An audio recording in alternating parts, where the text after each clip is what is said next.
প্রিয় দর্শক আসসালামু আলাইকুম, কেমন আছেন সবাই? সবাইকে শুভেচ্ছা অভিনন্দন জানাচ্ছি। আমরা আছি এই মুহূর্তে চুয়াডাঙ্গার ঐতিহ্যবাহী আলমডাঙ্গা পশু হাটে। দর্শক, হাটে নেমেই কিন্তু দেখতে পাচ্ছি 2026 কুরবানিকে কেন্দ্র করে হাটে কিন্তু প্রচুর শাহিওয়াল আমদানি হয়েছে। তার সাথে সাথে আমরা কিছু ফ্রিজিয়ানও দেখতে পাচ্ছি। এইগুলো সব বড় সাইজের গরু, আর মাঝারি সাইজের গরু, মহিষ, ক্রস গরু, সব ধরনের গরু কিন্তু ভরপুর এই বাজারটাতে। আমরা সবসময়ই দেখে আসি। এই বাজারটাতে আপনারা আসতে চাইলে চুয়াডাঙ্গা সদরে আসবেন, তারপর ওখান থেকে 30-35 টাকা ভাড়া দিলেই কিন্তু চলে আসতে পারবেন হাটে। আর সরাসরি ট্রেন লাইনের ব্যবস্থা আছে, এখানে আলমডাঙ্গা স্টেশন আছে, চাইলে আপনারা ট্রেনে করেও আসতে পারবেন।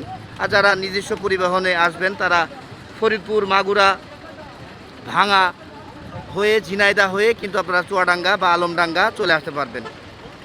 তো কথা আর না বাড়াই, আমরা বড় ভিডিওতে যাব। আপাতত আপনাদের আজকে হাটের চিত্রটা একটু দেখালাম। আর হাটে নেমেই কিন্তু আমরা দেখতে পেলাম দর্শক যে কাস্টমারের আনাগোনা আছে, কিন্তু কাস্টমার কিন্তু এখনও গরু কেনা শুরু করিনি। কি কারণ সেটাই আমাদের একটু জানতে হবে, তাই সাথে থাকেন। Chuadanga cattle market Facebook page এবং ইউটিউব চ্যানেলে চোখ রাখেন। ধন্যবাদ সবাইকে।